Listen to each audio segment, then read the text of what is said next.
Good morning, everyone. Myself, Aravind.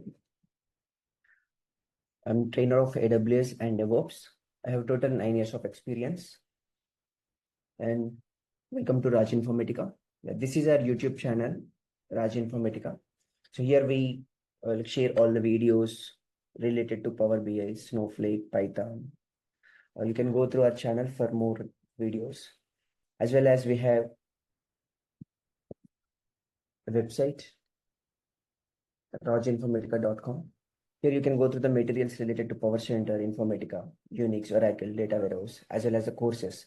We provide Python course, AWS DevOps, Tableau, Snowflake, Python full stack, Informatica.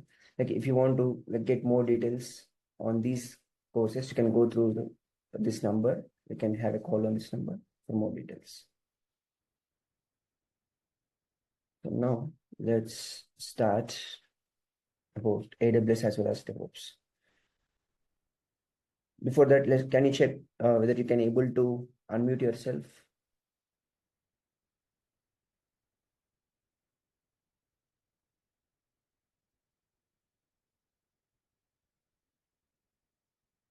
Can you check now whether you can able to unmute?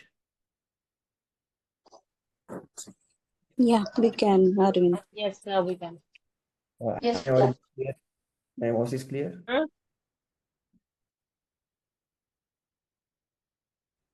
Hello. Am I audible?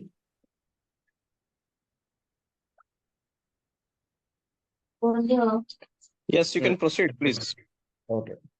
Thank you. I am muting everyone. Yeah.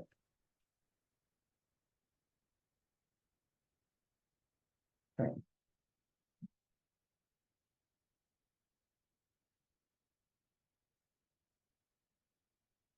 Now coming to our course.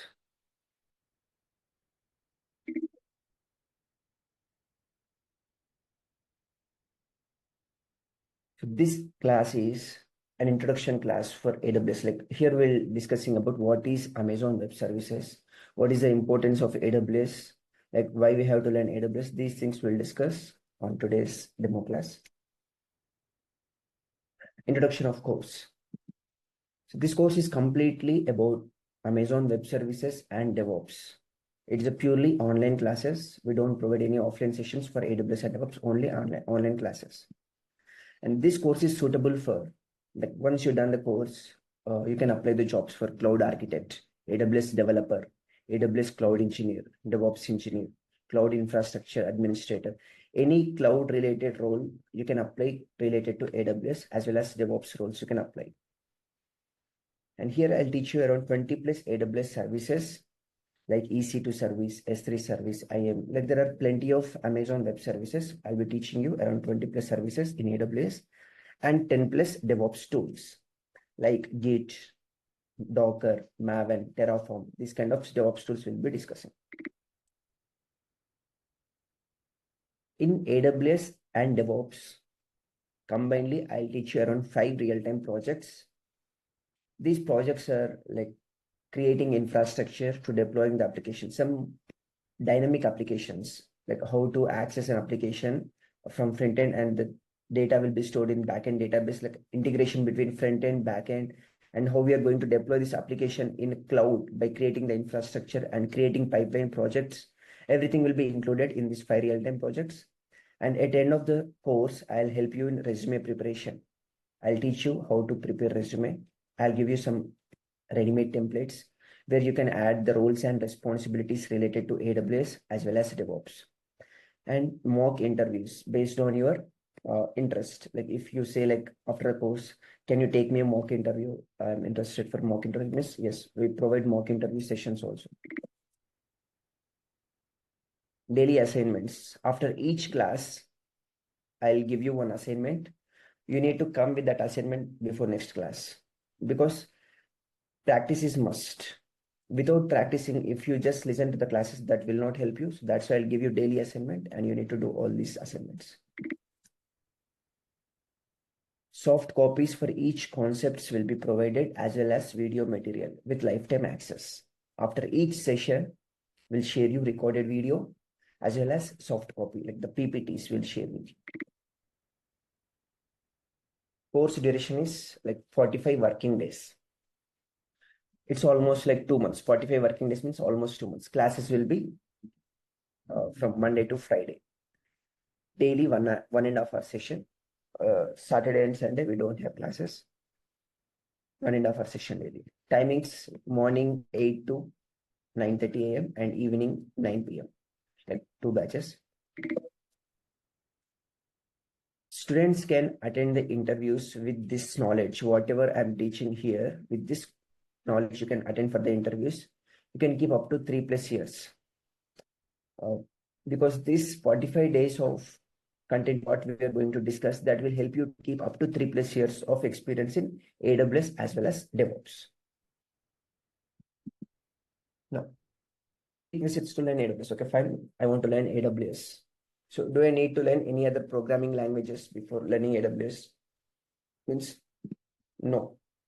You no need to have any programming languages as a prerequisite, just basic computer knowledge. You have to know how to work with the computer as well as basic operating system knowledge, like Linux operating system, Windows operating system. You should be aware of doing some things like creating files, creating directories in Linux. This kind of basic stuff in Linux, if you have, that is sufficient. Prerequisite to learn DevOps is knowledge on any of the cloud technology, basic operating system knowledge on Linux. So these are sufficient. But you might say, like, I don't have knowledge on Linux. No worries, because first our course will start with Linux operating system. First 1 week, I'll be teaching you what is Linux, how to launch Linux machines, how to install like Linux operating system in a server, how to create files in Linux OS, how to create directories, how to copy, how to download, how to install, everything. Like how you are working in Windows, similarly, I will show you how to work with Linux. Once you are good at Linux, then we will jump to AWS. After that, we'll jump into DevOps. Any doubts still here?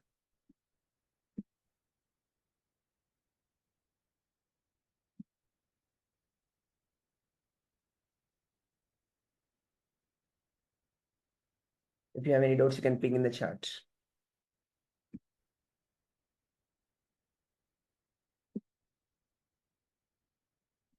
Any questions? No? Okay. Fine. Now let's get into our concept. What is a physical server? Just a second. Someone is pinging. Let me see that.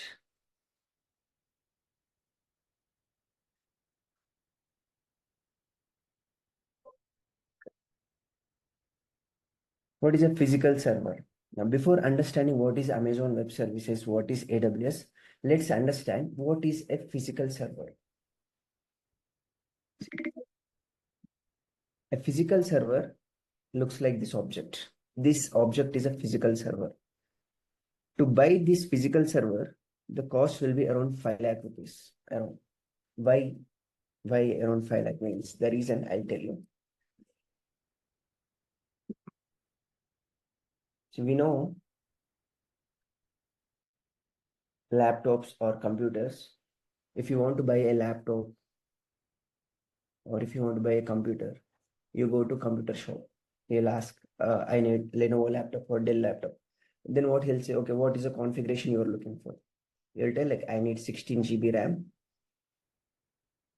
1 TB storage, like i5 processor. Then he'll charge around like 70,000, depends on brand, 70K. Or if it is Lenovo 65, Dell 75, something around this range, you will get. But a physical server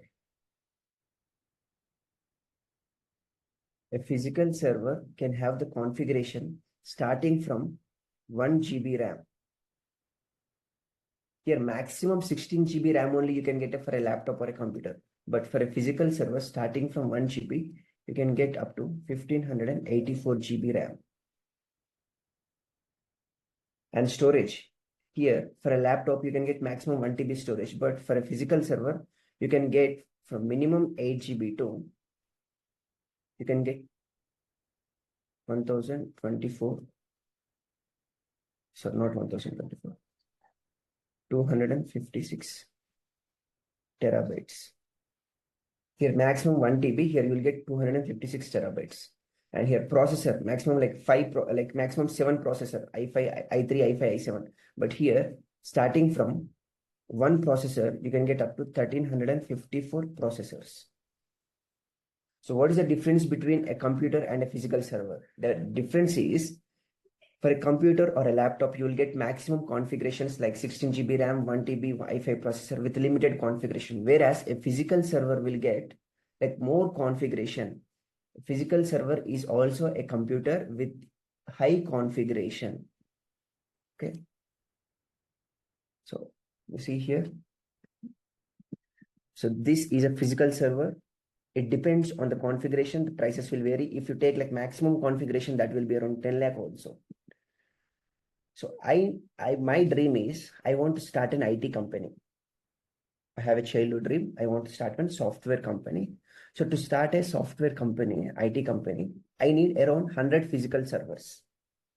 The price of each physical server is 5 lakhs. The 5 lakhs into 100, I almost 5 crore rupees I have to invest to buy this kind of data center. To set up this kind of data center in my office, I have to invest around 5 crore. You are seeing here all these servers. A group of servers are there together. We call them as data center. Overall investment is around 5 crore. What is a physical server? It is a high configured machine with a hard disk, means storage, with CPU, means processors, motherboard, and network connection to run applications. So this kind of setup we call as a data center. So I need to invest 5 crore to set up a data center. Not only this one. Along with this,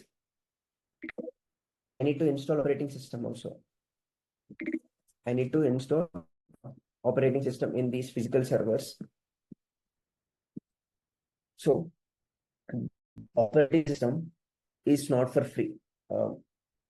Windows operating system, like Windows 7, Windows 8, Windows 10, Windows 11, we cannot install these operating systems in servers because there is a different operating system that is designed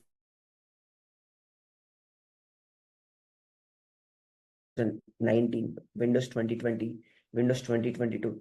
These kind of operating systems are compatible with servers, but these operating systems not first. We need to purchase that for 40,000 rupees. Each license 40,000. I need around 100 license. Means here also I need to invest around 40 lakhs for operating systems. To install these operating systems, I need to invest around 40 lakhs. Next, I need to install some software. These softwares, some you might get it for free and some purchase. And maintenance related. So I have to take care of maintenance, like because this data center is running where in my office building, somewhere in a dedicated room. I'm running this data center. Normally, if a laptop is running continuously for 5-6 hours, it will generate heat. But in this scenario, our servers has to run continuously 24/7. These servers has to run. Obviously, heat will be produced and servers cannot run for a long time. So we have to maintain AC in that server room. We need to provide internet for all the 100 servers. Obviously, electricity bills, you will get lots, like lakhs of rupees per month. Who is going to pay? Ultimately, it's me, because this is my company. I am taking care of this data center. And it takes lots of time also. At least 1 week time it takes to set up this infrastructure in our organization. If I order this 100 servers today, that might be delivered after 2-3 days. Once they are delivered, I need to set up in the data center room. I need to provide all network related cables, lanes, everything, like internet facility, and we need to install operating system, install software. So overall, it takes around 1 week time.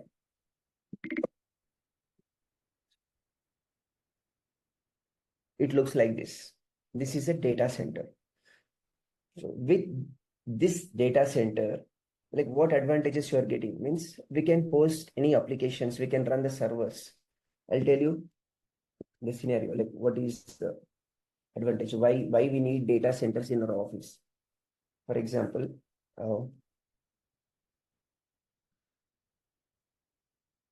we got a project like Facebook project. We got a Facebook project. See, our developers has written the code. Like developer has written the code, developer 2 written the developer 3. Like everybody has written the code. Now Facebook application is working. Facebook is running fine. It is working fine. But now the entire world has to use this application. But the code is present in their developer's laptop. If you keep the code in developer's laptop, only these developers can use Facebook. But the entire world want to use Facebook. Then what you need to do? You need to deploy this application in large scale servers. That's why every software company will have these data centers. They have the servers ready to deploy the applications. So that once you deploy this Facebook application code in that 100 servers, like people from all over the world, they can access Facebook application. Right. This is the advantages. Like this is the requirement why we use servers. But with physical servers, with physical data centers, we have some drawbacks. What drawbacks we have with physical data centers? Means, first drawback, you need to invest large amount, like at least 10 crore. To set up 100 servers in your office, at least you need to invest 10 crore. And one more drawback is, it will take huge time to set up this infrastructure. To set up this infrastructure, it is taking more time. So to address these issues, whatever drawbacks we have in physical data center, we can overcome these issues. How we can address these issues means, let me show you how we are going to achieve this, whatever the issues we are facing in physical data center. Like overall, this setup we call as physical data center, or we can call it as on-premises server. Why? Because these servers are physically present in our office. They are next to my cabin. So that's why we can call it as on-premises. They are surrounding to us. So we call it as physical data center or on-premises server. But we have issues with this setup. So to address these issues, we have a concept. Let's see what is that concept. That concept is cloud computing. So cloud computing will address your issues. In market, there is a company called AWS. What do you call it? Amazon. Amazon is a company. What it is doing? Amazon company has set up the data center in different parts of the world. Like in India, they have data centers in Mumbai, Hyderabad. In Australia, they have data centers in Sydney, Melbourne. In South Africa, they have data center in Cape Town. In USA, they have data center in North Virginia. In Canada, like Ohio. Around 33 regions. AWS has set up, Amazon has set up their data centers in 33 regions. Why? What is the reason? See, I want to start my business, IT company. I'm setting data center in my office with a 10 crores of investment. Like many people who want to start their IT companies, everybody has to buy servers with a huge investment of crores. So what Amazon is planning, no one has to buy servers. Myself, Amazon company, we are providing data centers across the globe, and whoever need servers, you please let us know. We will give you the access. Whoever need RAM, just let us know. We will provide you RAM. Whoever wants storage, we will provide you storage. Whoever needs server, let us know. We will provide you server. Like whatever infrastructure we are asking, Amazon company is giving that infrastructure for us from any part of the world, from any of these data centers. Like they have around 33 data centers across the globe. So Amazon company, Google company, even Microsoft company, these companies started setting up data centers across the globe. Amazon has set up their data center. Even Google has set up their data center across the globe. Microsoft also has set up their data centers across the globe. Amazon company is providing services, cloud services. through a platform called AWS. Google company providing cloud services through a platform called GCP. Microsoft providing cloud services through a platform called Azure. Okay. So you no need to buy the infrastructure from onwards. In simple, Amazon company will give you the infrastructure. Through which platform? Through AWS platform. That means now I want to start an IT company, but I'm not investing 10 crore to buy the servers. What I'm saying, I will create one AWS account. From that AWS account, I will utilize the infrastructure. Like I need 100 servers. Yeah, I can launch these 100 servers virtually from AWS cloud. I need 500 GB storage. From that AWS account, I will utilize 500 GB storage. Who is giving me this entire infrastructure? Amazon is giving me. Through which platform? Through AWS, Amazon Web Services platform. Similarly, Google company also providing cloud services through GCP platform.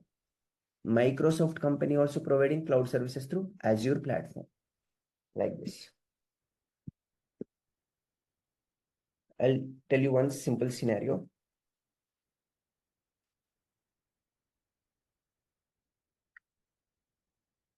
There are two persons. Person A and person. These two people are working in one company, in an IT company. Their manager has asked them to visit office weekly 3 days. Weekly 3 days they have to visit office. So what person is doing? He is planning to buy a car. So he bought a car. He spent 10 lakhs. He bought a car and he is going to office daily. In his car, he's going to office in his car. And person B, he don't want to waste this 10 lakhs to buy that property like car, because that is not an asset. He don't want to buy the car. Instead, what he should also go to office. But what he's doing, he want to utilize services of Ola. There are some companies like Ola, Uber in the market. What this company is doing, this company is having some lakhs of cars across India. This company is also having lakhs of cars across globe. They're providing some cab services. They're providing cab services. So this person be want to book a service from Ola. So how he can book means through a platform. Which platform? In his mobile, there is a application he will download, that is Ola application.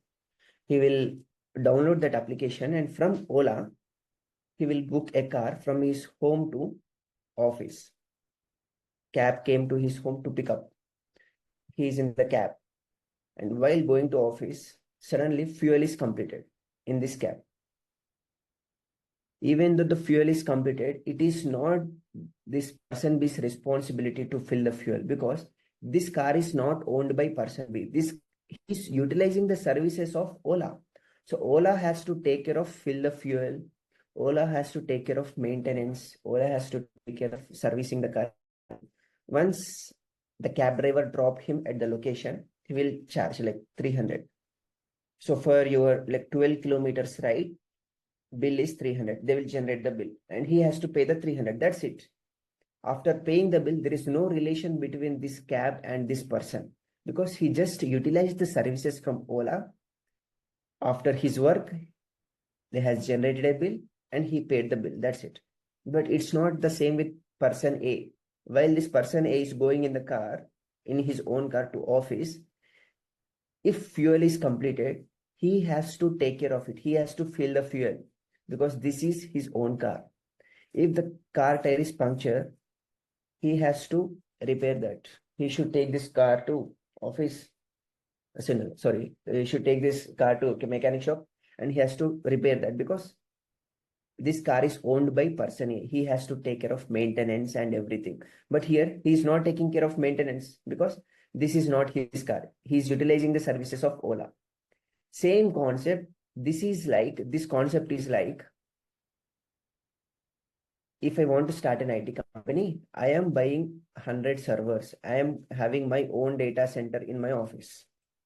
I have to take care of maintenance. I have to take care of electricity bills, everything. But this concept is like AWS cloud. If I need servers, I will not buy server. I will get the servers from which platform? Through AWS platform. I need 500 GB storage. I will not get the storage. I will not buy the storage. I'll get the storage from AWS cloud. I need RAM. I'll get the RAM from AWS cloud. And I will deploy the applications. I will utilize the applications. Finally, like every month end, they will generate the bills. Assume this month end, I got around $150 billing. And I have to pay this bill, $150. Again, next month, whatever the infrastructure I will utilize, AWS will generate the bills. I have to pay the bills. It is like utilize the infrastructure and pay the bills.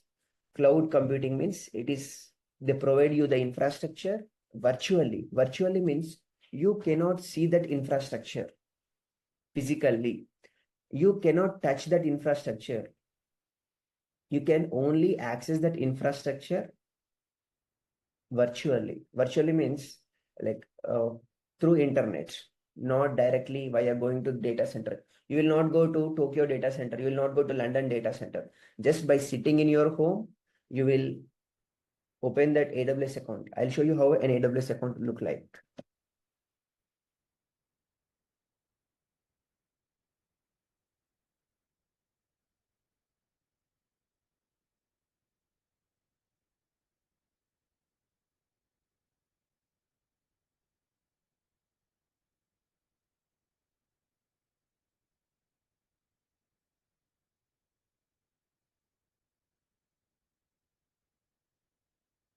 I'm logging into AWS account.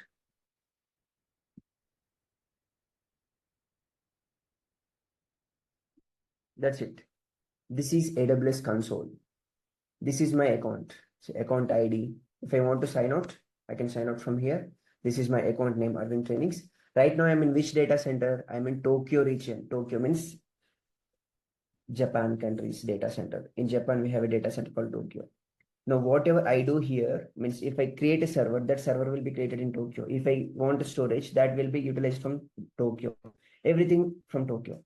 Now I have a requirement. I want to create a server in North Virginia. Then go to North Virginia. Right now I'm in North Virginia data center. So these are all services. AWS is providing plenty of services like S3 service. It is a storage related service. If you want storage, you can get the storage from this service. If you want to launch any server, you can launch the servers from this service, virtual servers in the cloud. So like this, whatever the infrastructure you want to create, you can create from this AWS account, but you no need to go to the data center. You no need to get the infrastructure. Everything we do virtually. AWS Global Infrastructure.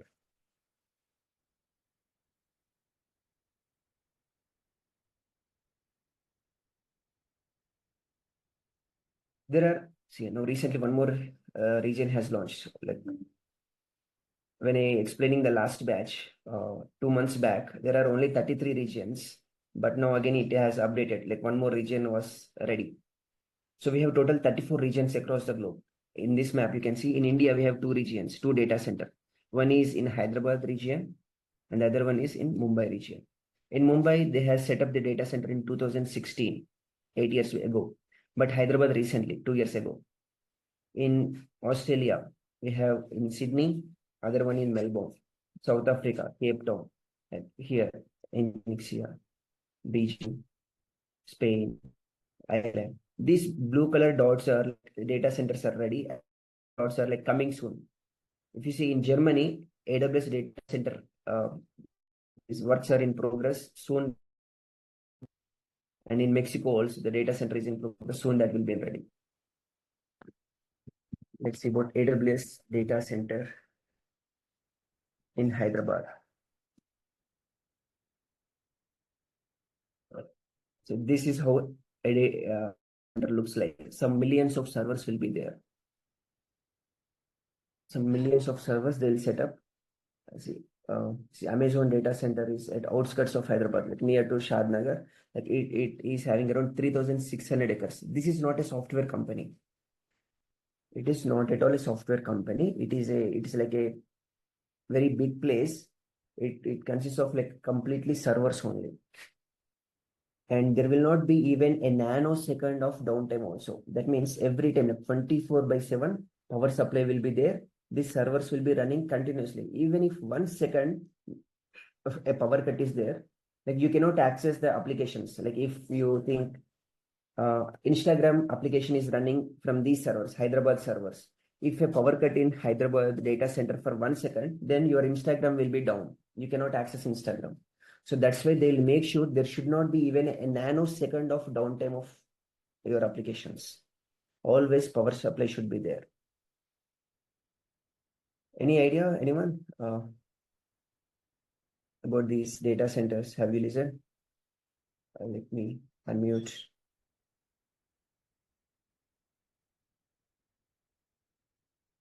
I don't think I have to unmute. Raj, Karthik?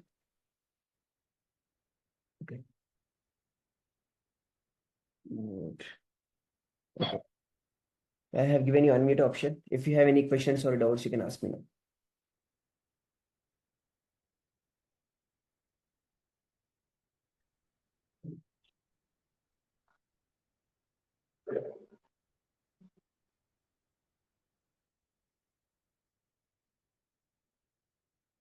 Harish is asking like, do we require AWS, GCP, Azure knowledge is required for this course?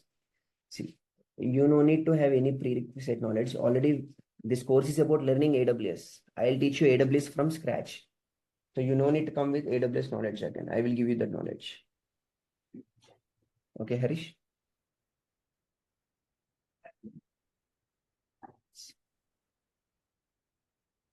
So no questions till now? You know this AWS because of GCP and Azure. You're not audible. You learn AWS, you cover GCP and Azure. What he's telling, can someone explain? His voice is not clear for me.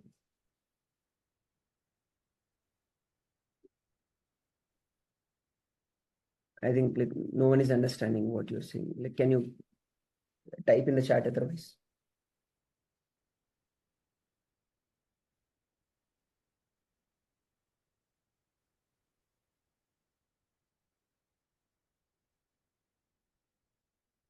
Okay. Fine. I'll proceed to the next one now.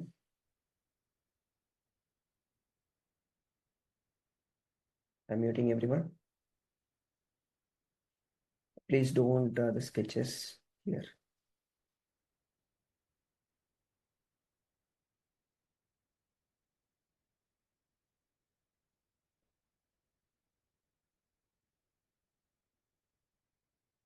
Next.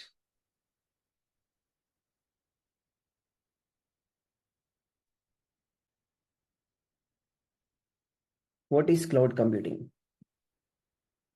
The definition of cloud computing is like, see, instead of buying physical servers, instead of maintaining these physical data centers in your office premises, you can access same kind of services such as servers, storage, databases on an as needed basis. When you have a need, when there is a requirement, you can access these kind of services from a cloud provider like Amazon Web Services. So what this point is telling you, you no need to buy anything. When you have a requirement, you can get them, you can access them from AWS platform. Cloud computing is the on-demand delivery of IT resources.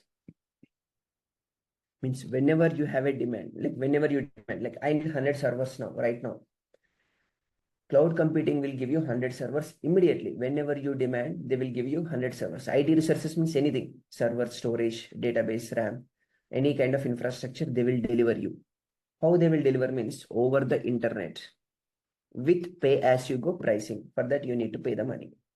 They'll not give you the for free of cost. Whatever the infrastructure you demand, they will deliver you through internet. For that, we need to pay the money. So this is cloud computing. Now I'll tell you one scenario here. Assume I have one software company, and in my company there are 100 physical servers. Physical server 1, 2, 3, so on, up to 100 physical servers are there. In all of these 100 physical servers, I'm hosting one application. You all know, right? E-commerce website, Amazon, where you purchase some products, electronics, clothes, anything. This Amazon application is running on these 100 physical servers. Assume a user is accessing this Amazon website from his laptop or computer or mobile. What he'll do, he'll type just www.amazon.in. The person from anywhere in the world, like he is accessing www.amazon.in. And he will, once he hit enter button, that request will go to Amazon servers in the backend. It will load the page and send him the response. And finally, he can see this page. So what's happening here means he's just typing www.amazon.in and hitting enter. That request is going to Amazon servers. The Amazon application, Amazon means here the e-commerce website. I'll show you what is e-commerce website.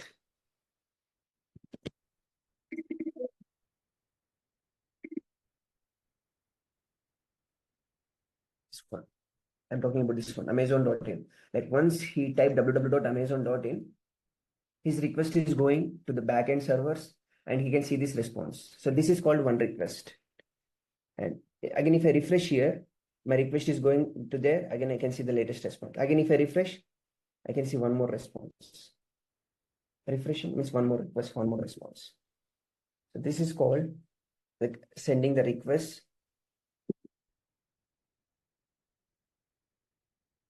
So as I told, I have 100 servers, and in each server, Amazon application is running. A user is accessing a website. The request is going, and he can see the response. This is called one request. So not only this one person, some lakhs of people will access Amazon website all over India. On an average, let's assume this Amazon.in website is receiving 1 crore requests per day. Means in India, if 140 crore people is the population, at least 1 crore people will access this website daily. On an average, daily, at least 1 crore people will access. So this 1 crore request will be distributed between these 100 servers. Not all the 1 crore requests will go to this first server only or second server only. Some servers, 1 lakh servers come first to the first server, 1 lakh come to second, 1 lakh third, 1 lakh fourth one. Like that, these servers are hitting and distributing between the 100 servers. So these requests are distributed among these 100 physical servers. Okay. Now, Amazon is planning for a Great Indian Festival. They want to give these products for flat 20% discount only for one day. That is tomorrow, September 2nd. They are planning for Great Indian Festival for flat 20% discount. If there is a flat 20% discount, can we expect same traffic like 1 crore only? Means no. Because of offers, more people are attracted, more people will show interest to buy the products. Even if they don't buy, they'll just look like what offers are going on. They'll just access the website. So obviously, it will be more than 1 crore people will access our application tomorrow. That can be 2 crore, 5 crore, 10 crore, 20 crore requests can also hit these servers. If assume the sale is started, now the time is 12 p.m. Like, so 12 a.m. The time is, it started. Night 12 a.m. itself, around 2 crore people are accessing the website. They are showing interest to buy the products. Obviously, the CPU utilization will increase. CPU utilization means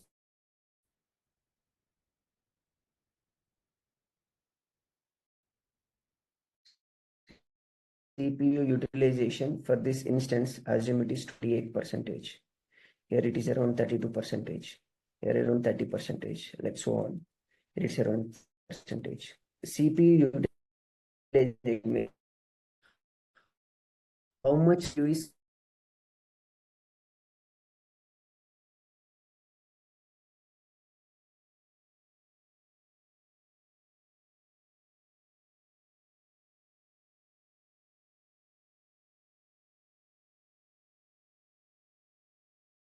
oh sorry, I think I was disconnected. Till where I have explained.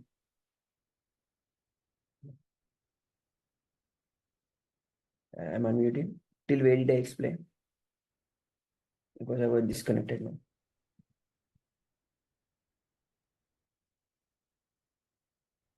Yeah, you are explaining We're about talking about CPU CPU utilization. utilization. Amazon website. Okay, fine. Thank you. I'm muting again. Okay, see guys here. Normal days, the traffic will be 1 crore. 1 crore means like 1 lakh here, 1 lakh here, 1 lakh here, 1 lakh here. The requests will be distributed in this way. But on this special day, we have 20% discount. So more traffic is coming. Night 12 o'clock itself, around 2 crore people showing interest. So now the traffic will be like 2 lakhs, 2 lakhs, 2 lakhs, 2 lakhs. It will be distributed. That means the burden is increased on these servers compared to normal days. Now the CPU utilization may be around 28% here, like 29% here, 23%, like 30%, like this. CPU utilization means based on the utilization of your RAM, CPU utilization will increases. How much load is there? Based on the load, it will increase.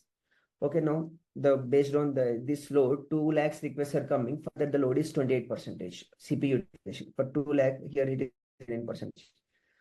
Like that. After some more time, like after 2 hours, the traffic is increased to 5 crores. Now the load is again double. The load got like more than double. Like now the 5 lakh requests coming here, 5 lakh here, 5 lakh, 5 lakh. Like it is distributing. This 5 crore requests are distributing between these 100 servers. 5 lakhs, 5 lakhs. Now what happened? The load will be increased again and again. It reached to maximum 100%. Here also the load, CPU utilization increased to maximum 100. What will happen if CPU reaches to maximum 100%? Tell me. If the CPU is reaching to maximum 100%, what will happen? It will crash. The servers will be crashed. If the servers are crashed and still, observe the diagram, top left side, the person is accessing the application even after the server is crashed, but he will see this page. Oh, sorry.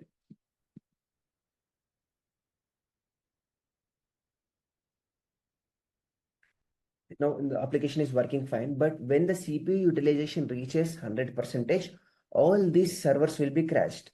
First server will be crashed, second will be crashed, third will be crashed.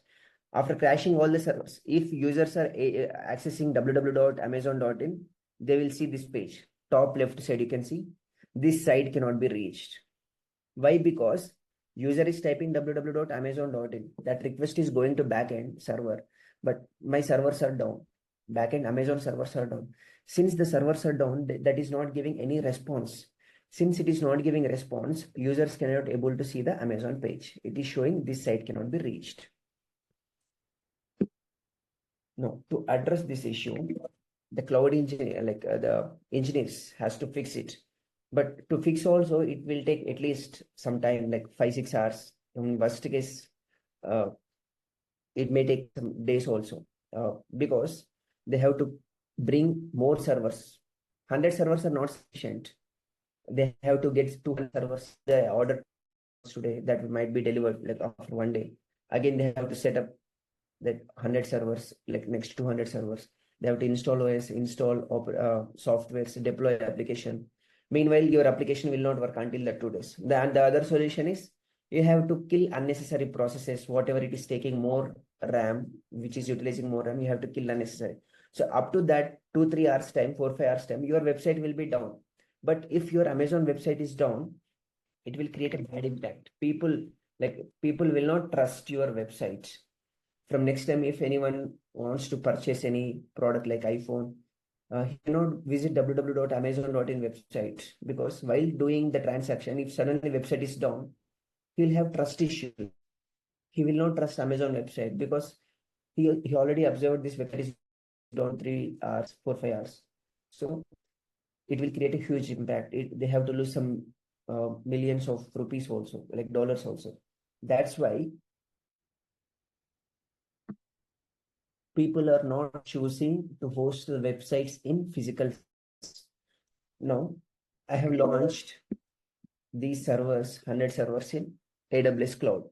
Instead of having physical servers, to address those issues, what I am doing, I'm launching 100 servers in AWS Cloud. And in these 100 servers, I'm deploying Amazon application. And I'm keeping one condition.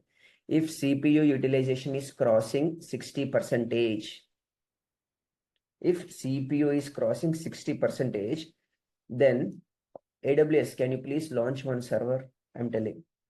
What AWS will do? Okay, Aravind, if according to this condition, whatever you kept, if your CPU is crossing 60, then you don't worry. I will launch this server automatically and I will deploy this application for you. It is doing on behalf of us automatically. Like that, I am keeping a count of maximum 1,000. If you feel 100 is not sufficient for Great Indian Festival, okay, we'll keep a maximum. So I'm keeping maximum 1,000. That means it will not launch up to 1,000. Based on the requirement, if the traffic is like 10 crore, it can launch only 200 servers. If the traffic is some 15 crore, it can launch up to 300. But if traffic is like 100 crore, it needs more than 1,000 servers also. So for a safe side, I have given a big number like 1,000 servers. So based on the condition, assume CPU utilization is crossing 60 for these servers. Immediately AWS has launched one instance and it deployed the application. Now we have total 101 servers. The traffic is distributing between 101 servers. So now the burden is decreased. But it is not a solution again. Again, traffic might increase after 5 minutes or after 10 minutes. More people can access. If more people is accessing, again CPU will cross 60. If again CPU is crossing 60, AWS will launch one more instance. So it is not limited for 101 or not limited for 102. This capacity of servers will go on increasing based on the traffic. If the traffic is more, capacity of servers will also go on launching. So this concept, increasing capacity of servers automatically based on the traffic we are receiving. This concept is called as scale up, scaling up the servers. Assume by end of the day, around 500 servers are launched for Great Indian Festival. To access that application, to host that application, 500 servers were launched. On the next day of Great Indian Festival, like we don't have any offers. Next day of Great Indian Festival, we don't have any offers. It's like normal, regular day. So we cannot expect more traffic. On Great Indian Festival, there are like 20 crore people access. So 500 servers are launched. Everybody is happy. They purchase the products. They order the items. But next day, since there is no offer, we also. Then why host these 500 servers unnecessarily?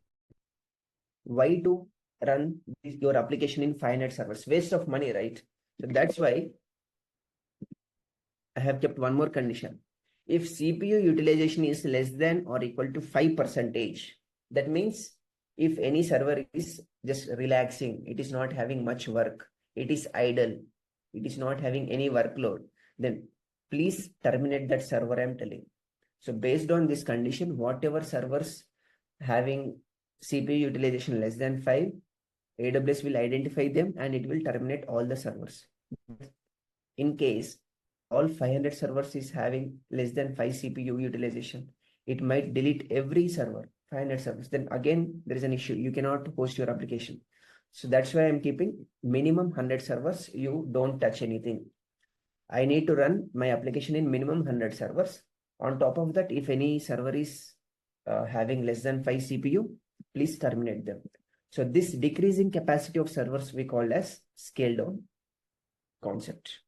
So in cloud computing, we have scaling up concept and scaling down concept. But whereas In physical servers, you cannot increase the servers automatically. You cannot decrease the servers automatically. You don't have auto scaling concept in physical servers. That is a difference here.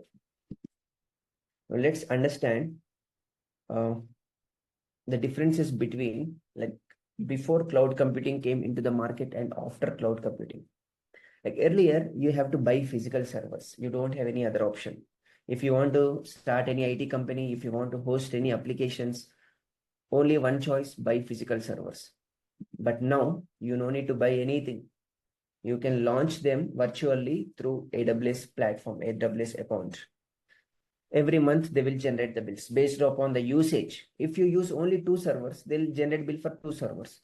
If you use 200 servers, they'll generate bill for 200 servers. And here, keeping the peak traffic in mind, buy more servers. If there is a Great Indian Festival in earlier days, like when you run your application on physical servers, you should be prepared before only. Okay, next month there is a Great Indian Festival. 100 servers are not sufficient for me. So I am buying extra 300 servers. 1 month before only you have to buy 300 servers, install softwares, install operating system, deploy application, make them ready. But here you no need to worry. Automatically AWS cloud will scale up servers, scale down servers as per the traffic. And here it requires our own team for maintenance as well as monitoring, because this setup is in our office. This setup is in our premises. We have to take care of maintenance. But AWS support team will take care of AWS data centers. You no need to worry anything. You just launch the servers. If you want anything, any help, everything will be taken care by support team only.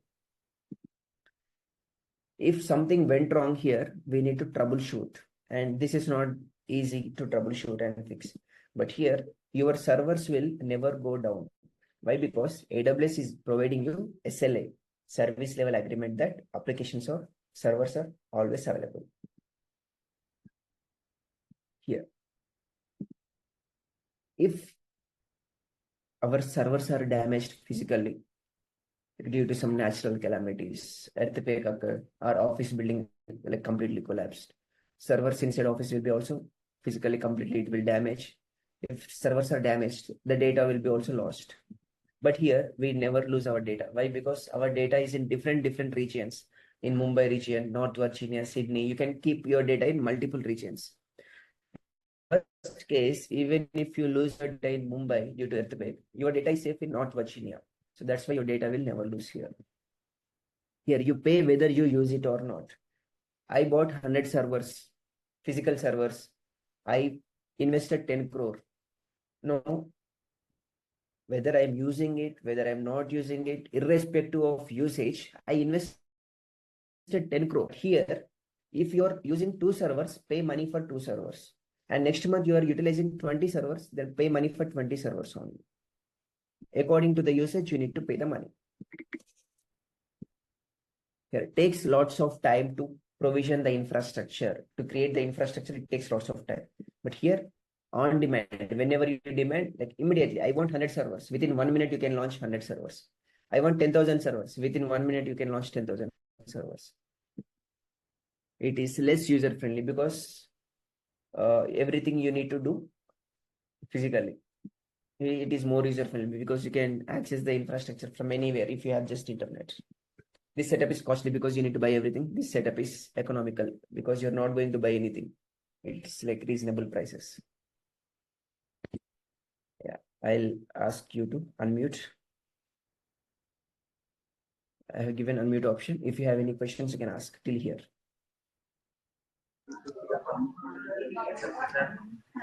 What if we offer services, I mean, the servers from other country or some other place, and there some natural calamity happens, and will we lose it, the data? As I told you here in AWS global infrastructure, like we have how many regions across the globe? We have 34 regions. You can host your data across the globe, your wish. like assume I have a small application like DMart application, assume DMart or Swiggy application. I can keep my Swiggy application run on Hyderabad data center, Sydney data center, Cape Town data center. In worst case, in Cape Town, there is a earthquake. Complete data center is gone. It's a big earthquake or some terrorist attack. This data center is gone. Still no problem because my application is safely running in Sydney as well as Hyderabad. If users are typing www.swiggy.com, that request will go to Hyderabad or Sydney because our application is running here safely. It will not reach to Cape Town. So your data will be safe in cloud. Why? Because you have different remote locations, just like Google Photos or Google Drive. If you upload any photos in Google Drive without your until you delete them intentionally without your involvement, whether your photos are deleted or any videos are deleted from Google Drive or Google Photo without your involvement, that is also a cloud storage, which is provided by Google company. Tell me whether they are taking care of your data or not. Like OneDrive, iCloud, whatever data you upload in cloud storage, you don't know where your data is stored. Is it in North Virginia? Is it in Mumbai? Is it Melbourne? You don't know. They will keep the data in safe. At any time, you can access your data. Okay? Sir, I have a doubt. Yes. Yes, please ask.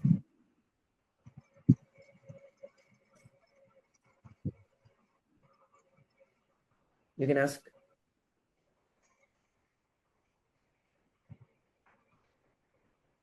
Okay, if no questions, I'll proceed to the next one. So Max, how many So- applications are running in AWS? Max, how many applications are running? It's not max. You can run any number of applications. You all know, right? Amazon Prime. No, I'm asking like how many applications are running now? What do you mean by how many applications are running now? Like, So how suppose many- it's like DMAT, okay, DMAT is think that as one application. Like how many applications are running in AWS now? they will not provide any data how many applications are running, but they will provide the cloud share market. How much share is used by AWS from all the companies? Okay, around 33% of the vendors are using AWS cloud. Around 33 vendors, and 20% vendors are using Azure cloud. And around 10% of the vendors are using GCP cloud. That's right. Yeah. Yeah, one more doubt here. Yeah, in data, in one project is end. So how could we manage that old data in example in on-prem? Some data centers maintaining some archive servers in specific servers. So they are storing in that old projects and any LFM data kind of data. So coming to in cloud, manage in the kind of data and how much store, how many days it is in handover to is to customer the data. How many days it is storing to Hello in AWS.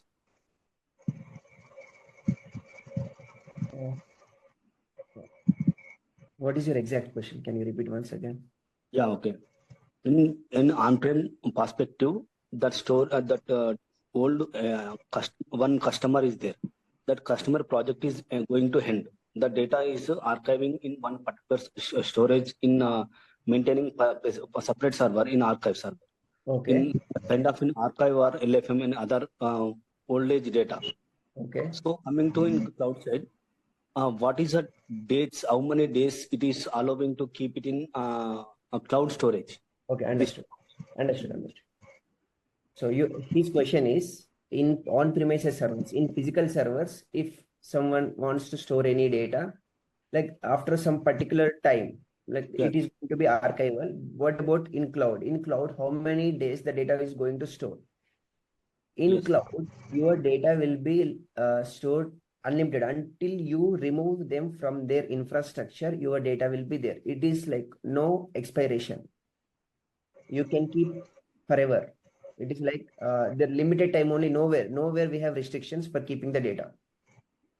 Yeah, okay. Customer project is end, then it is a chargeable or free cost. See, customer project ending means if the project related infrastructure in AWS, that Yeah. project related servers are in AWS, the project related storage database, if it is still running in AWS, obviously bills will be generated every month. I'll show you how the bills will be generated. Every month you can see how much billing is generated. Based on the billing, client will have to pay the bills for the infrastructure what we create.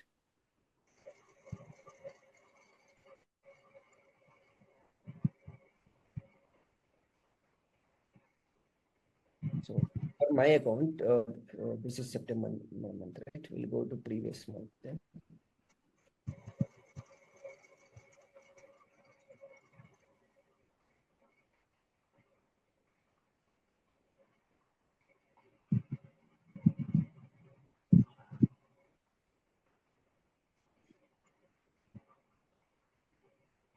So for August month, I got billing around 9 rupees. Yeah, 9 rupees I got billing. So like this, they show you the bills like that 1,000 rupees, 10,000, whatever the bills. These bills based on the usage. Until your infrastructure is running, the bills will be generated. For your question, man, until the infrastructure is running in your AWS cloud, it will generate the bills. You have to pay the bills. Okay. Yeah, okay. Sir, if My you question. not pay the bill, our application is closed. If we don't pay the bill, what will happen? That is what your question? Yes. They'll suspend our AWS account. Can you see here? We have one payment due. Even my account also, they'll see for 2 months. If I'm not going to pay the bills, they'll suspend my account. This They account, will? if they suspend also, no worries. But in real time, we should not make them suspend. Okay. Sir, I have a question. As you stated that whenever I'm starting an application, I have to select a reason. As you Yes. stated that you selected a Tokyo region. If I selected only one region,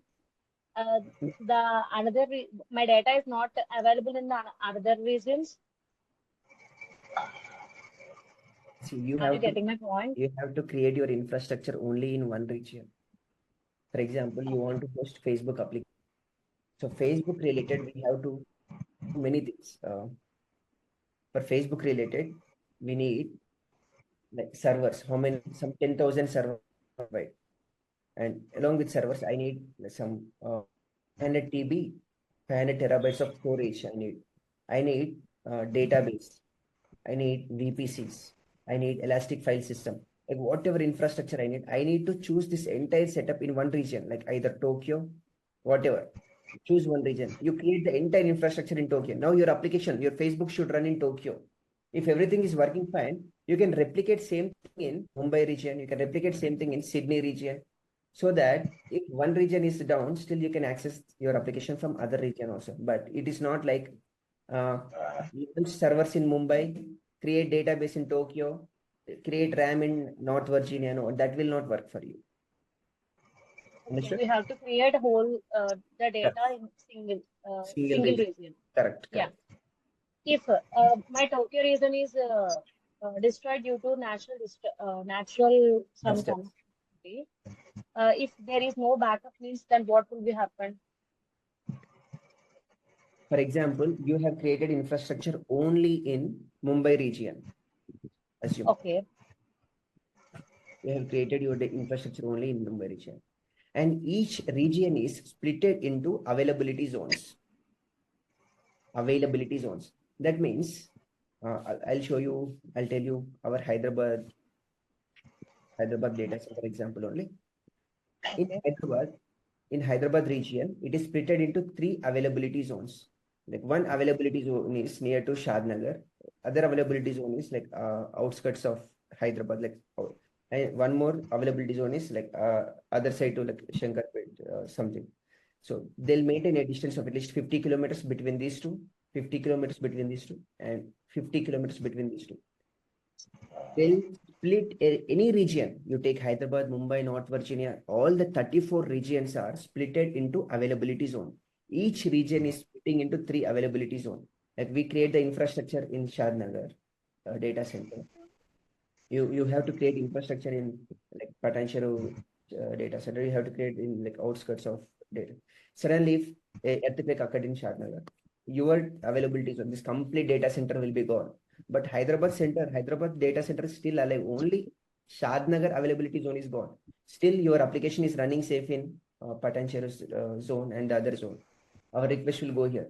But is it possible to go entire Hyderabad in a single shot? Will it happen? Think practical. Will that happen? Entire 200 kilometers thing. See? That will not happen. Let's see. How many availability zones are there in Hyderabad? 3. Mumbai? Availability zones 3, local zones 2. What is local zones? No, local zones that you'll again, that is a sub part again. You will understand that in a service.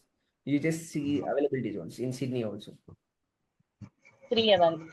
You take any availability zone, they will not keep the data center only in one place. They will split any region into multiple zones. And each availability zone will have a distance of at least a radius of 50 kilometers between one zone to another zone. Canada also 3 zones. Beijing 3 zones. Any zone. Only North Virginia we have 6 zones. This is the first AWS data center launched in the year 2006. 18 years back, AWS has launched their data center in North Virginia. So AWS is not a new concept which came 3 years back or 4 years back. It is 18 years ago only. Amazon company has started their data center from North Virginia. Once it became successful, then they have expanded their regions from North Virginia to till latest Hyderabad, last year's Hyderabad. Slowly they are increasing their data centers, and see, few more data centers are coming soon. List to you. These are the regions, like when they have launched everything coming soon. In Auckland, one data center is coming soon. Thailand coming soon. Taiwan coming soon. Slowly they are expanding like regions, data centers in different regions. Yes, next question. So I have a question. So let's take Swiggy. So let's consider that Swiggy is utilizing servers from different regions to run the application. But will Swiggy still have a central server or a base server to hold all the confidential data in the like in the headquarters or something? First of all, option 1, you want to run Swiggy application only in one region, or you want to run your application in multiple regions. If you have enough budget, like I can spend anything. If you want to host entire infrastructure, like entire Swiggy infrastructure in only Mumbai region, if they are charging something like $500 bill you are getting per month, to pay 500 if you host your entire Swiggy in Mumbai region. You need to think in this way. This application is national, international application, or means users from different countries, from USA, Canada, Pakistan, from different countries, whether they will access, or it is accessible only by Indians. You need to think that way. It is accessible by only Indians.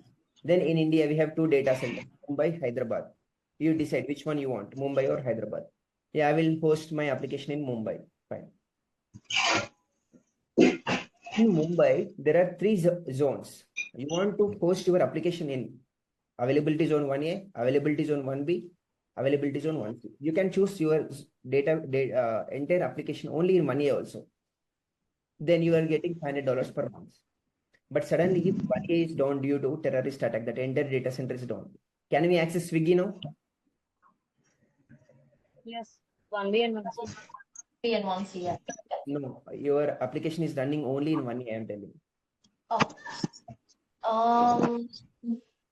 You cannot access your application. Could be down, like completely down. Completely down. You cannot access because your entire infrastructure is in 1A, and that 1A is down. You cannot access. That's why what people do, any application you take, they will not keep that infrastructure only limited to one availability zone. They will create the copies in multiple zones in 1A, 1B, 1C. In worst case, if 1A is down, still your application is highly available to the users. From Okay. 1A and 1C. So it will be distributed It is among the chosen by different. the company or it is chosen by ourselves? Client has to choose. As a cloud engineer, we will tell him, like, if your application is running only in 1A, you will get $500 only bill, least minimum, but risk will be handled by you only, because we're telling in B only. If the region is down, we are not responsible. No, I can bear $1,500 per month. You can deploy your application 1A, 1B, 1C means we will deploy in multiple.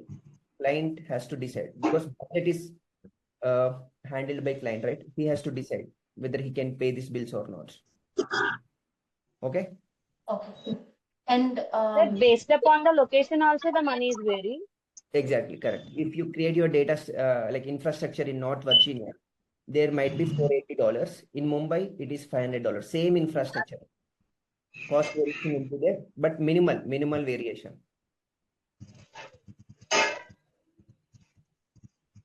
Yes. Next question. Will it like a certain fixed amount of requests that a server can handle? It depends on the configuration of your server. So if you're launching a server of like one virtual CPU and 1 GB RAM, this is like very minimal configuration, right? If you buy a laptop only, you will get like 5 processors and 16 GB RAM. Still, laptop is very slow. So it depends on your server, whether your server is having 1 CPU, 1 GB RAM, or 1500 CPU, 1300 GB RAM. Based on that, the traffic is handled. Thank you. Okay. Next. Sir, has you stated that as I can take a whole setup from any one availability zone? Sorry, any one reason. Sir, am I audible? But not understand. Can you repeat once again? Yeah. As you stated that while I'm doing an infrastructure, I can take all my setup, all my infrastructure from any one region. Okay, you have to create your infrastructure from one region. The complete infrastructure should belongs to that particular region only. Any region it might be, but entire region should be from that region. You cannot split infrastructure like I'll create server from this region, database from that region. No, there will not be relation. There is no communication between one region to another region. Okay. I am setting all my infrastructure in Mumbai region, and due to some natural calamity, I want to accessing it. It cannot be happened from the Mumbai. My data will be there in Hyderabad. Can I transfer that all infrastructure to Hyderabad? Yes.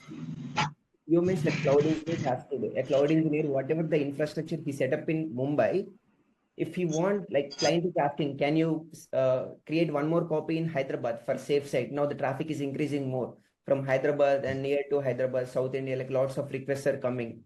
Then you have to create one more copy in Hyderabad data center. Duplicate copy means?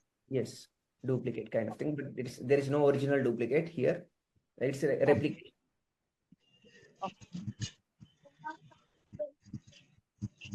Okay, next question.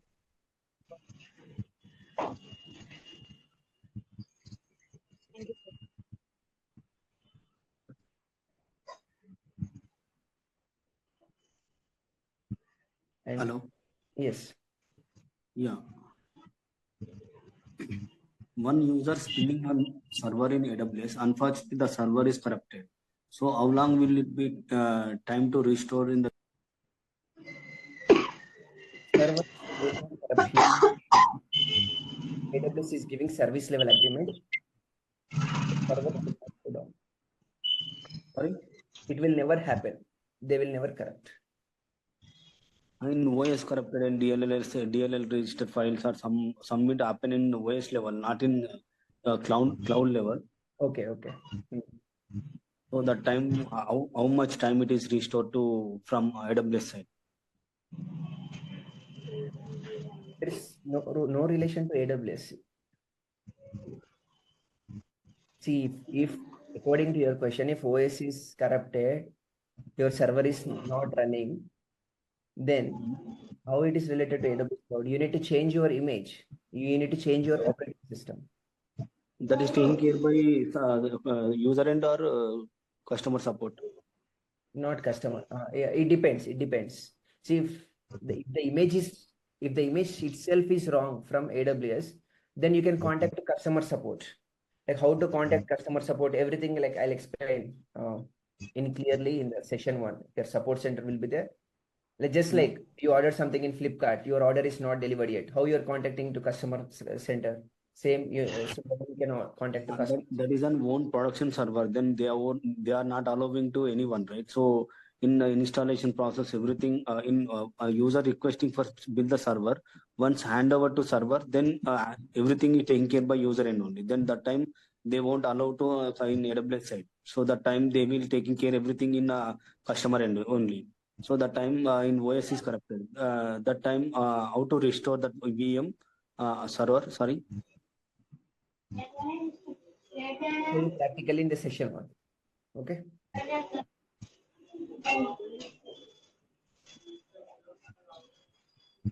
Practically, whatever you are asking, I will show you in first session.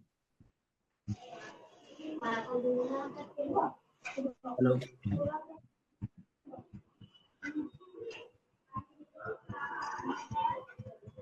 Hello. Yes, tell me. Yeah, am I audible? Yes, yes. Yeah, example in VMware side, in .vmdk file is there. So once you're using that .vmdk file, when you can restore that file in within a time. In the based on the time duration, in that based on server expectations, we are restoring the 24 hours and 48 hours and 72 hours during the server customer requirement. So in the any specific timeline in that AWS. Depends on the data. How much size is there for data? It depends on the data. Timeline, how can one specify? If your data is 1 MB, how can they tell 48 hours? Yeah. Is it restored or not? It will restore if you want to. I will show you practically. Whatever you are asking, orally some questions cannot be explained. Okay. I'll show you practically for you. You call me, I'll show you practically also. And Yeah. the first session only, I'll show you practically. Okay. Yeah. Okay.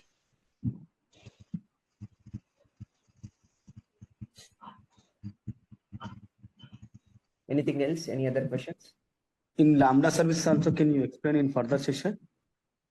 Yes, yes. See, what are topics we are going to cover here? Everything I have mentioned.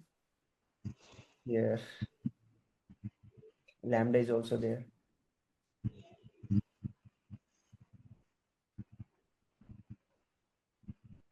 These are the topics we'll be covering in AWS, like AWS overview, AWS global infrastructure, operating system, Linux components, EC2 service, CloudWatch service, SNS, EBS, IAM, CLI, S3, VPC, EFS, CloudFormation, Route 53, types of cloud services, IaaS, PaaS, SaaS, RDS, Elastic Beanstalk, Lambda, CloudTrail, KMS, and other topics in AWS.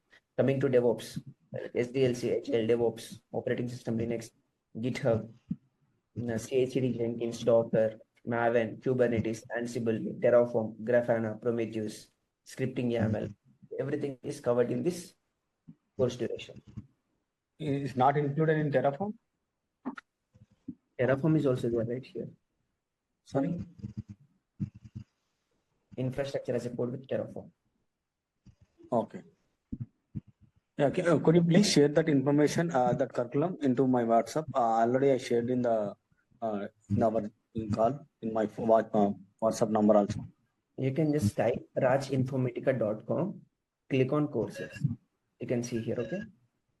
rajinformatica.com. This website, you can go through the website. Here, AWS DevOps training. Okay? Okay. Any other questions? Someone is pinging. Okay. Let's read the messages here. as compared to other cloud technologies, Azure, GCP, how AWS is relevant and preferable in terms of cost and availability. Compared to cost and availability is same. Azure highly available, GCP also highly available, AWS is also highly available. But compared to cost, AWS is having a very minimal prices compared to other Azure cloud or GCP. That's why the AWS is standing in first place in cloud share market. Yeah, Umesh, I have around 17 years of non-IT experience. So can I take this course? Yes, Umesh. Even if you have 17 years of non-IT experience, what you can do? You can keep first 14 years of experience in non-IT, and from 15 to till date, 15 years to till date, you can keep this on AWS as well as DevOps. Why only 3 years? Why not 10 years on AWS DevOps? Means you cannot handle again. Because practically you don't have any knowledge. You will be keeping this 3 years of experience based on the 45 days of course duration only. Whatever you practice here, whatever you learn here, based on this, you're going to keep 3+ years of experience.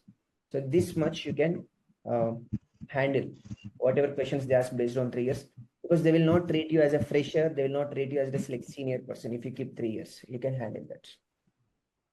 Not only you, anybody who learn this course, who take the course from here, you can keep up to 3 years of experience in AWS as well as DevOps.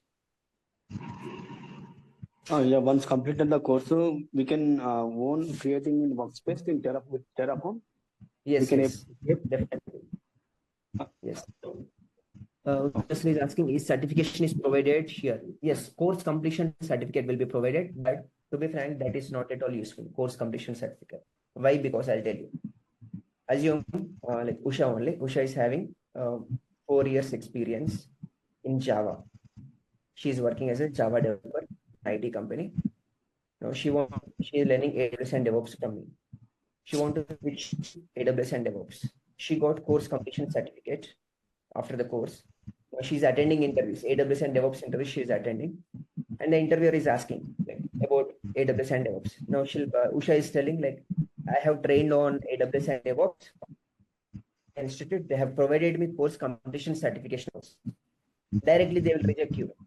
No further questions, because I don't know AWS and DevOps. In some institute, they gave me certification. So that is not at all useful if you get the course completion certification also. You should tell you have 3 years of experience. You are already working in your current company from last 3 years. Okay, Usha?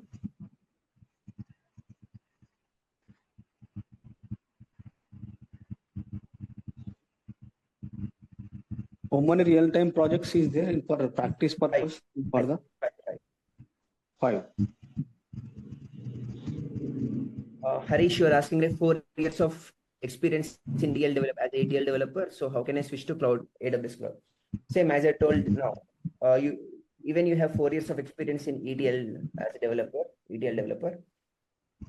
First 1 year you put as ETL developer, and last 3 years you are working as AWS and DevOps.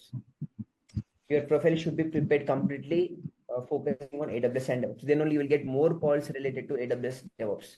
If you keep ETL related things also, you will get mixed calls. That is not a good actually. Just prepare your profile as AWS and DevOps.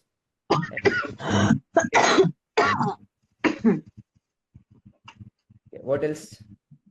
Yeah, here in Azure DevOps and AWS DevOps, both are same or similar? It is different.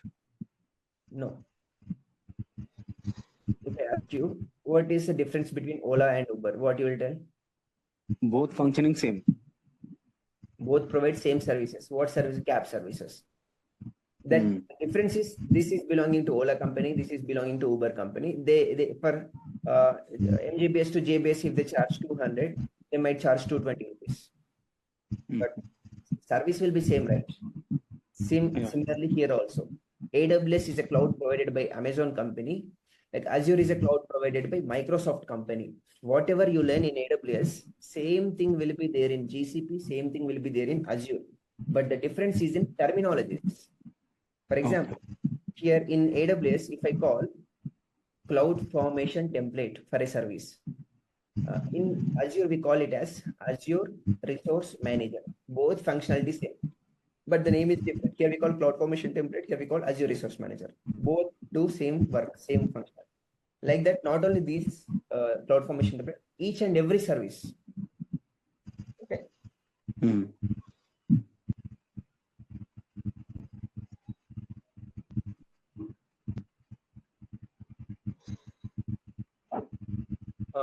Sean, 12 years experience in non-IT and have 1 year gap due to some discrepancies. Can I proceed the course with you? Yes, Sean, definitely. You can utilize this because like lots of people who is working in non-IT, they switch to AWS and DevOps. The main reason why, because in AWS and DevOps, you no need to write any coding. You no need to have programming knowledge on C, C++, Python, Java, C#, .NET, nothing. You know, need to write any programming language. It's very easy to learn, very simple because everything I have shown you in the console, right? I've shown you in the console. Let me launch you one instance for you. I have a requirement. I want to launch one instance in North Virginia. So for that, we have a service called EC2. Anyways, I'll explain you this very clearly in regular sessions. I'll show you how we deal everything with console. In North Virginia, I want to launch one virtual machine.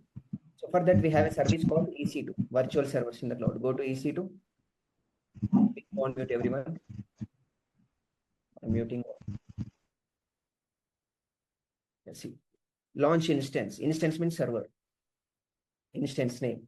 Let's keep virtual machine 1. Virtual. Which operating system you want to install here? Amazon Linux or Mac operating system, Ubuntu, Windows, Red Hat. Choose any operating system. Let's go with Amazon Linux. In Amazon Linux, also different versions like Amazon Linux 2023, Linux 2, Deep Learning. Let's go with Amazon Linux 2. Now you need to choose which bit operating system you want. 64-bit x86 ARM. I'll go with x86. And instance type. How much configuration you need for your virtual machine? T2.nano, if you select this, 1 virtual CPU, 0.5 GB RAM. Micro means 1 virtual CPU, 1 GB RAM. Small means 1 virtual CPU, 2 GB RAM. Like this, see, 2 CPU, 15 GB, 4 CPU, 30 GB. 64 CPU, 512 GB, 96 CPU, 768 GB, like 128 GB. Like different types of configurations you're having. Let's go with basic configuration as of now, T2.micro. 1 virtual CPU, 1 GB RAM. Key pair, it is used for accessing. For your home, if you go outside, you will lock that door so that nobody can go inside your home. Again, when you come back, you will unlock it using your key. You will unlock it, you will go inside home. This is for security. Similarly, for our virtual machine also, we can create a key pair. You can create a key pair name. My key. I'm creating key. Oh. In security group, select existing security group.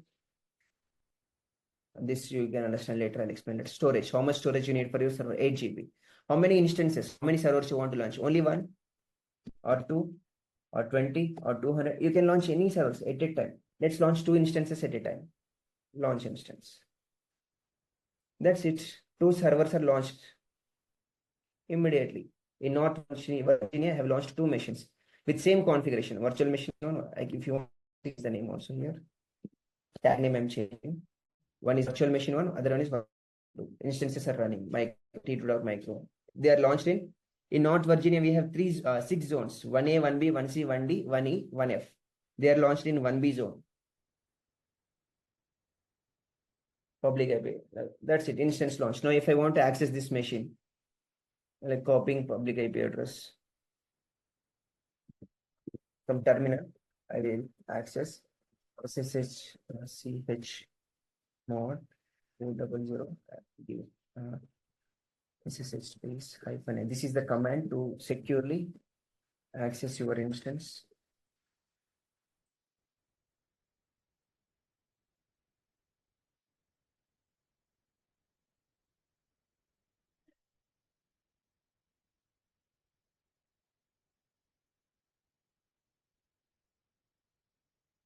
It has to come to running state.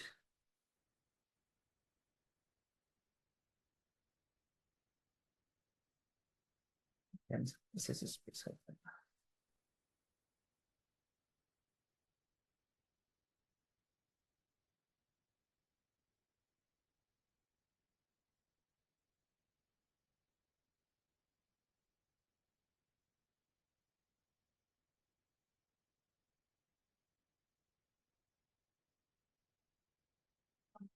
It's taking some time. My dot pen. There.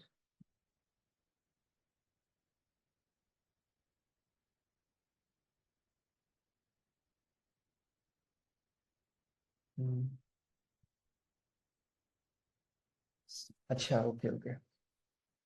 Got it.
Yes. Now I'm inside the instance. So I'm inside the EC2 instance. Now I can type all the Linux commands. I'm inside my machine. What is the proof whether I'm inside the machine or not? See here. Operating system name, Amazon Linux, version 2. It belongs to Red Hat family and it is the base URL. I have shown you like a very sample, like without any explanation. I have shown you just how to launch an instance. Like everything I did from console. Whatever I do, I did everything from the console. Like similarly, we create entire infrastructure from the console only. It is very easy to do. It's very simple. Any questions? I'm terminating. I'm deleting them now. Okay, let me unmute now. Yes. Yeah, I have unmuted.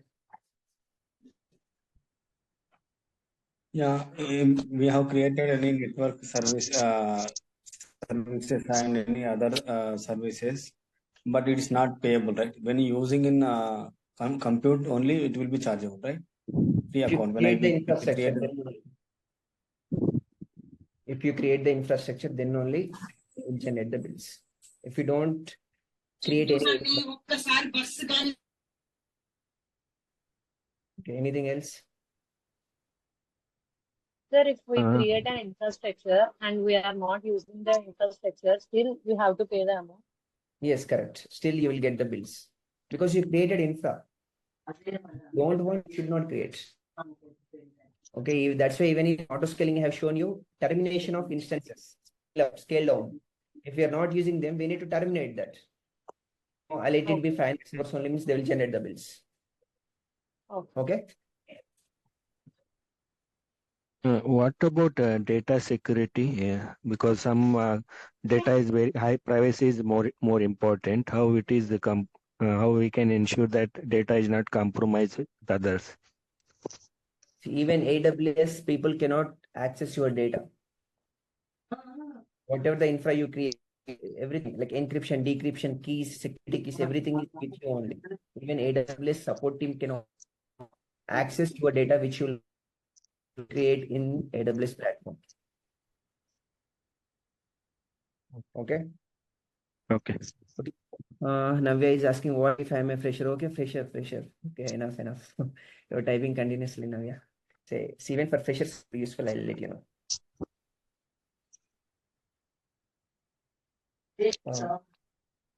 Please go on with everyone. I'll mute first of all. Okay. She's asking, I'm a fresher. How it will be helpful for me? Freshers means like if fourth year studying or fourth year completed. These people like you attend interviews. You prepare your resume. In your resume, you will not have any experience. You will mention skills, like what your skills, like since you have C language in your college, you will tell C, C++, Java, because these are your subjects. So you'll mention. And some people interest to learn HTML because it's very easy. So they'll keep HTML also.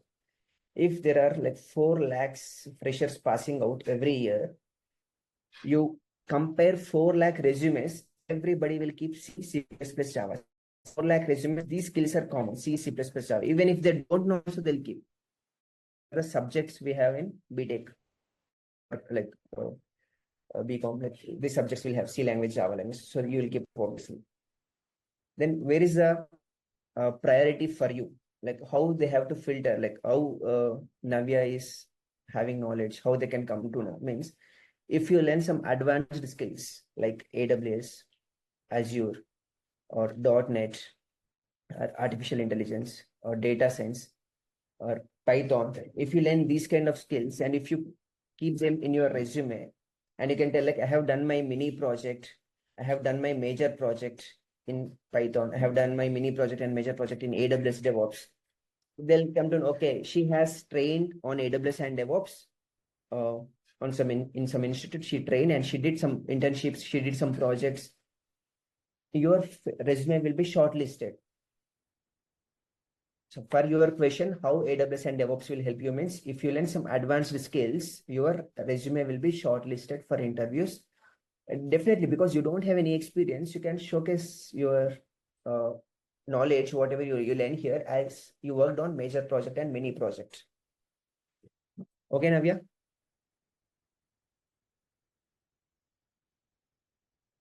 Yeah, if you have done your graduation in 2021, you have 3 years of gap, right? You can fill that gap with this AWS and DevOps. Then you don't try as a fresher. It's waste of time if you try as a fresher because you're 2021 passed out now, yeah. And Vijay is saying, I'm having 8 years of experience in banking, but I'm having knowledge in IT industry and computer applications. Can I switch? Definitely.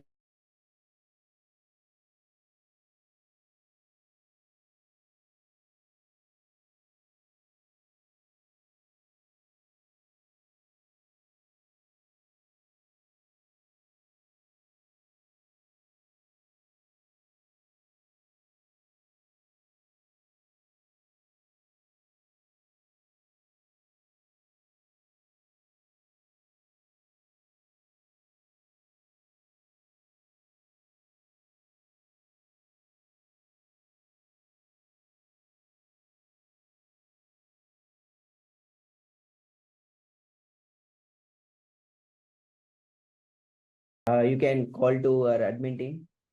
Even I can talk personally also, even after this session.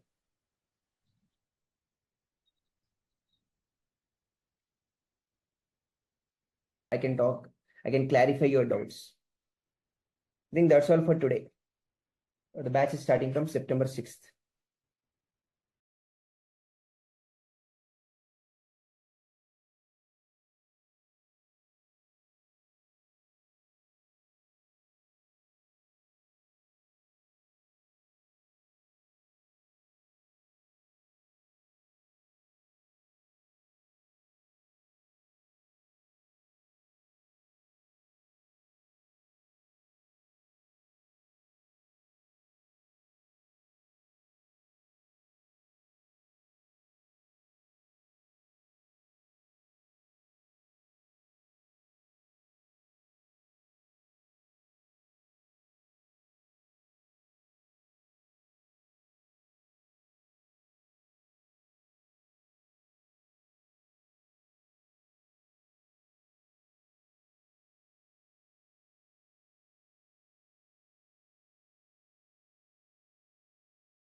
Yes, guys, any questions?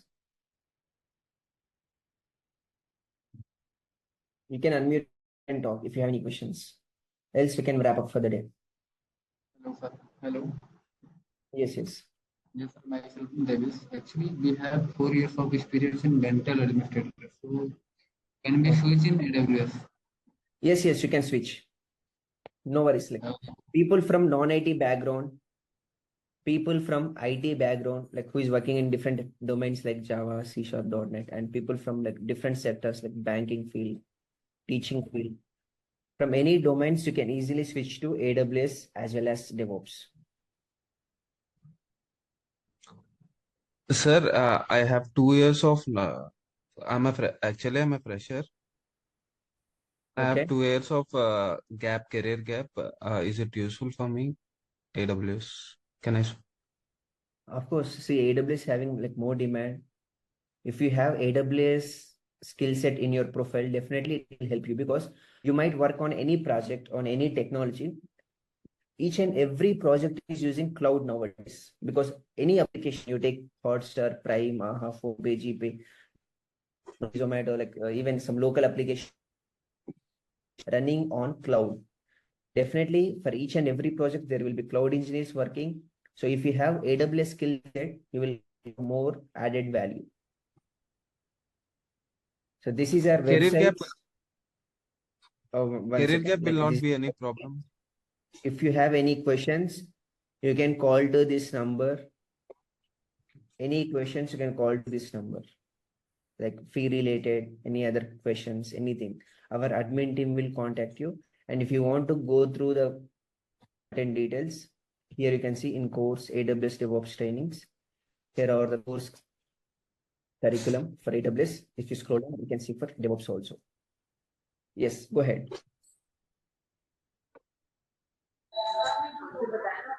Hello, sir. Hello. Yes, please tell me. So actually, I have done my graduation. Like I have completed my graduation in 2021, and I have also done my post graduation, but it is in MBA stream. Okay. So, can I No worries, Navya, because see, include, like, your can I include this MBA in the resume, or shall I just include that I have done my graduation, that's it, and add 3 years of experience? let me tell you one thing. You can call me. See, for an experienced person, nobody will ask your graduation, like certifications, like memos.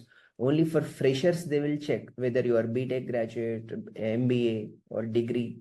They'll collect like Xerox copies only, that too. But for an experienced candidate, they'll see only experience letter, pay slips, relieving letter, Form 16s. They'll collect only these. Nowhere they will provide details like you are a MBA student in pay slips or bank statement, experience letter. Nowhere you will have MBA details. So you no need to worry about your MBA thing. If you're trying as an experienced candidate, you can ignore about that MBA. Okay. Yes. Is it clear, Husha? After that, we can have the basic also. You can provide, as you stated, you can have the face application. Payslip. Yeah. Yeah. So if you have any questions related to that, you contact this WhatsApp number. Our team will guide you about consultancy things or documents, everything. They'll help you in that. Okay. Our admin team will guide you. Thank you. Mr. Aravind, good day. Hello. Yes, tell me. My name is actually Lukman Muhammad, and I'm joining in from Nigeria, Bauchi. So I don't know. I came in late actually because our time zone is not the same. I just saw the link this morning, so then I joined in. So I don't know. Can we have access to the recording of this session? Yes, definitely. Can you contact to this number? Can you note this number? They'll share you the recorded video to your WhatsApp. All right then. Thank you. Any queries also, you can reach out here. Fee related. All right then. Thank you. Next.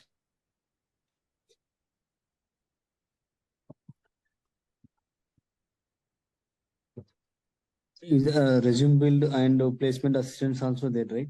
Yes, correct. We provide you resume session. Is there a specific lab for practice? See, specific lab means I have shown you my AWS account, right? Similarly, I will guide you how to create AWS account for free of cost for you also. This AWS account only, our entire course duration or practice will be there in this AWS account only. Whatever you do, like AWS related, DevOps related, everything will be doing in this AWS account only. for free of cost. I'll guide you like how to do everything. I'll guide you practically. I'll show you. Okay. Each session is a practical session. Every session is a lab session only. Don't think like first 10 days theoretical classes, like 1 day lab. No, it's not like that. Every day theoretical as well as practical. Theoretical, practical. Each day is a lab. How many days it is duration of course? 2 months. 45 working days. It's around 2 months. Okay. If there any miss one session, what will happen? Is We there provide any recorded videos. We will provide you recorded. Every day we provide you recorded videos to your email ID. So what are the timings? Timings morning 8 a.m. to 9:30 a.m. IST. Morning 8 a.m. to 9:30 a.m. Only Evening one batch. 9 p.m. to 10:30 p.m. IST. These are IST timings. Only these 2 batches. And Have you trainer stated, Aravind, myself. Yes, tell me. have you stated that the classes are begin from September 6th, which is Friday, and we can have break on 7th and 9th? We have 7th only As what? 7th is Saturday. Okay, Saturday. So Saturday, Sunday, we don't have any classes. Classes will be only from Monday to Friday. 6th after 9th.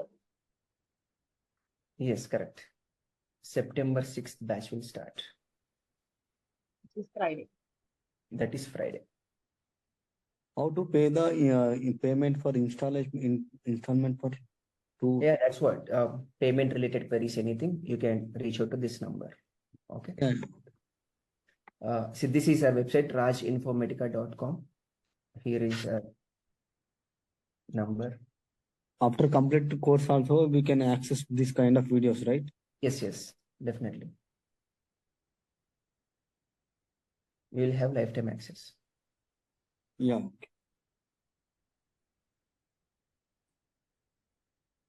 Still any questions?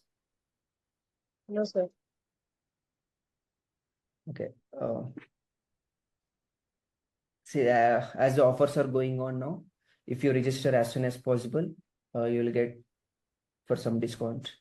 So please try to register as soon as possible because the batch is going to start from next Friday itself. Sir, how much discount it is happened? The regular prices are like 25. Both AWS plus DevOps is 25K, but now they're offering for 20K only.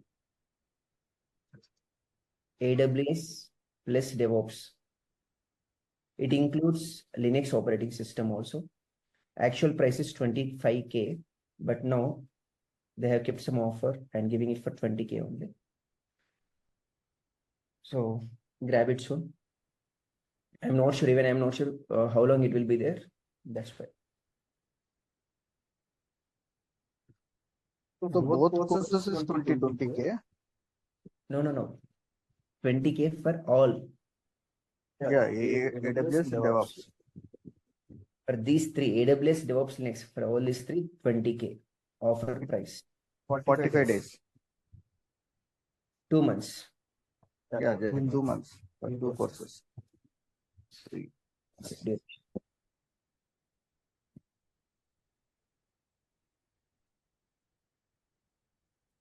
If you try only AWS, you will not get jobs. Your voice is coming echo. If you try only AWS, you will not get jobs. So you joined from 2 devices, I think. QCOM, BTD, Sean. Is it you joined from 2 devices? Yes.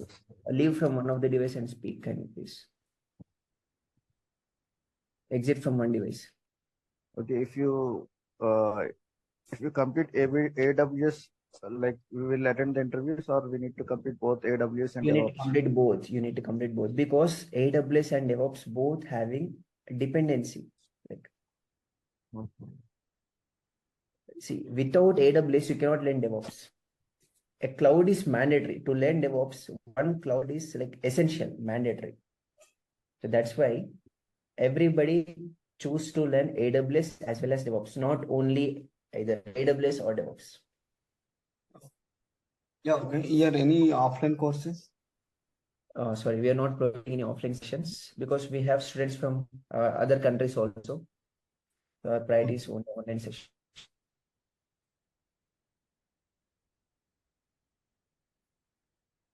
So the interviews will happen for Azure is different? No. See, Azure is different, AWS is different. If you learn AWS, you cannot attend interviews for Azure. But if you want to attend for Azure interviews also, you have to create some, you should have some terminologies knowledge at least. Both functionality wise, both are same, but you should have at least terminology knowledge. You only can attend interviews. So you're telling more options will come for AWS. Exactly, because AWS is having more cloud share market. Okay. See, you can check in Naukri also. Everyone is aware of Naukri. Let's see. I'm searching for DevOps profile. Like assume a HR is looking for DevOps engineer. He is just typing for DevOps. Like where all we have opportunities. Let's see. DevOps engineer. Assume you have learned only DevOps course. You don't know any cloud. But do you think, are you eligible for this? Are you eligible for this course? They are looking for cloud technologies also, but you don't know AWS cloud. Can you get the job? Can you get this one? No, right? Because you don't know cloud. Here also they're asking for cloud platforms, cloud. The DevOps engineer. They are looking for here which cloud? Microsoft Azure or cloud technologies, any cloud technologies. DevOps engineer. If they're looking for AWS cloud. DevOps engineer. Here, if you go inside, they'll mention. See cloud technologies. So without cloud, there is no DevOps. That's why learn AWS along with that DevOps. Here also DevOps engineer. You go inside cloud. DevOps, here they're asking for Azure. Here, senior DevOps engineer, they're asking for AWS. Senior DevOps engineer, here AWS again. DevOps engineer. Somewhere they'll mention cloud. See, experience with AWS is strongly preferred. I hope you understood now.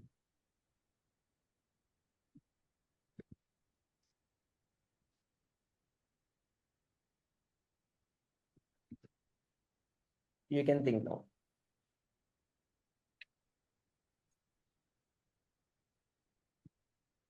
Anything else?